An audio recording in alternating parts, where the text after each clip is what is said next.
Hello, my name is Laura, and today on the occasion of International Material Research Congress 2024, I will talk to you a little about Casimir force for two-dimensional materials, specifically graphene and phosphorine.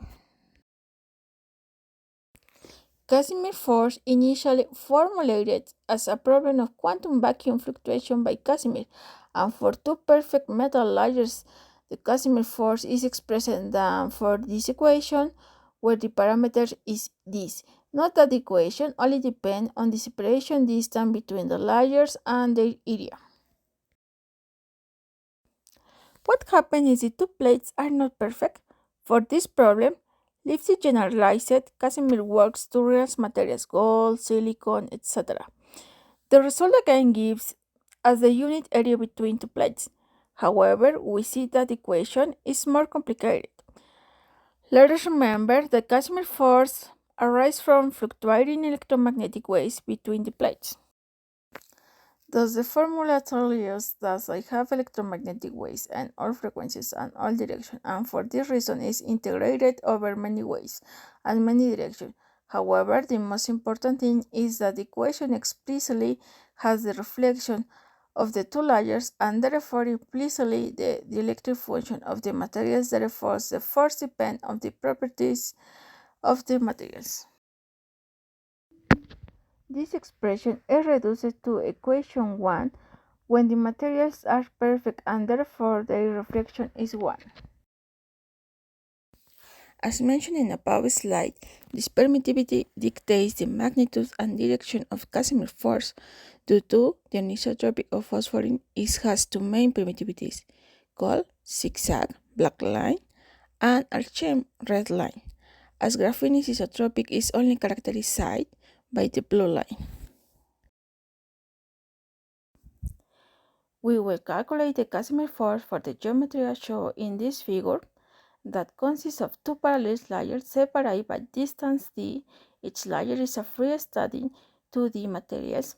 The interfaces are parallel to the XE plane and the x-axis is perpendicular to the interface. The values of the force are normalized to the ideal force between two perfectly conductive layers. For phosphorine configuration in figure 1b is displayed the angle of rotation theta of one of the BP layers relative to x-axis. Assuming that the fourth theta equals 0, the zigzag direction of BP layers are aligned with the x-axis. We use the notation BP theta to representation the BP configuration with a relative rotation of the one of the BP layers. Here show the reflection coefficients for isotropic medium, more specifically for graphene. As we saw previously, this expression is necessary for the calculation of the Casimir force. Let's see that in this specific case, we have only two expressions that contribute. One polarization is and other for polarization P, because the cross expression that is P is and SP are zero.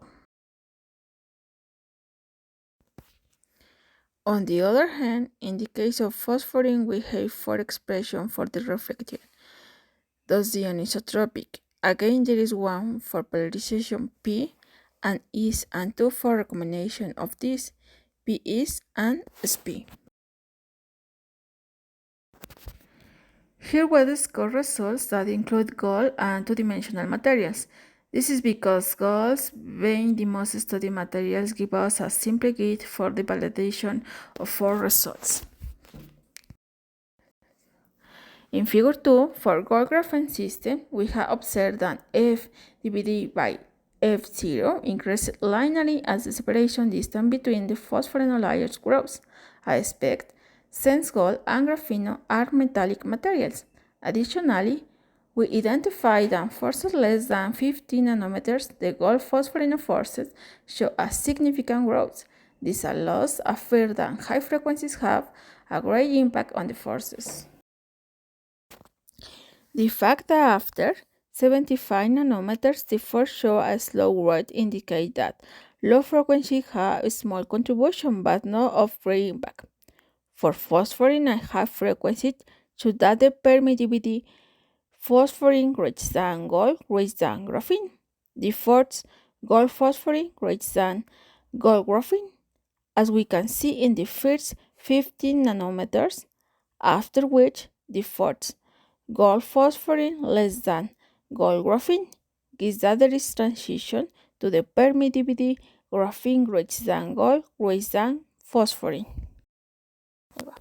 For the calculation of Casimir force, lifting theory for 0 kelvins and finite temperature you have been used, as shown in figure 2, for the two different temperatures considered, 0 and 10 kelvins, similar results has been obtained for both gold graphene and gold phosphorine system.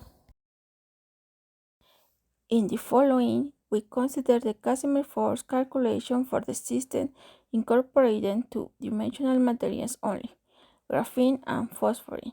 In figure 3, the Casimir force for graphene-graphene system grows monotonously with the separation between the layers because both layers are metallic and identical.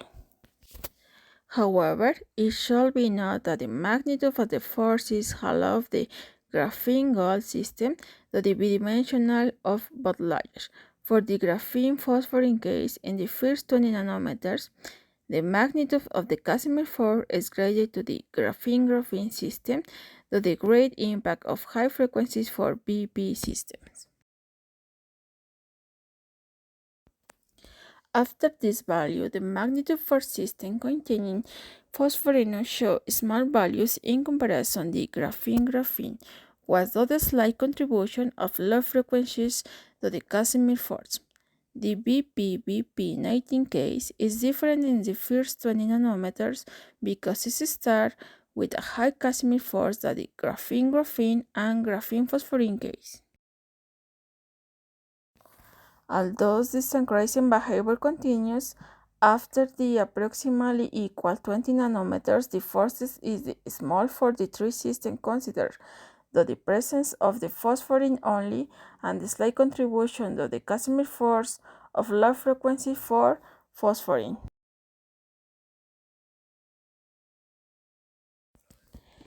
Figure 5 illustrates the dependence of Casimir force on the angles of rotation theta and the separation distance d between the vapor layers.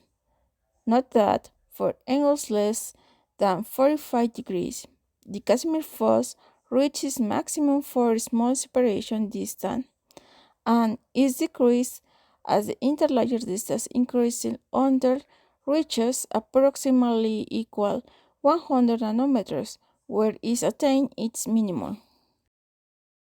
For angles greater than 45 degrees, the Casimir force behaves similar to the observed in metals, where it increases with the separation distance d. We conclude from the Casimir force behavior that Casimir force magnitude is dictated mainly by permittivity zigzag. As a theta increases from 0 degree to 45 degree, the Casimir force for large distance begins to increase, and when it reaches 45 degree, the Casimir force is significantly similar to the Casimir force for low distance. For small values of theta, zigzag is predominant with respect to our chain contribution, and as theta approaches 45 degree, the equal contribution to the Casimir force. On the other hand, the Casimir force in a range of 45 degrees to 19 degrees is dictated mainly by permittivity arcing, which has a behavior very similar to the graphene. Remember figure permittivity.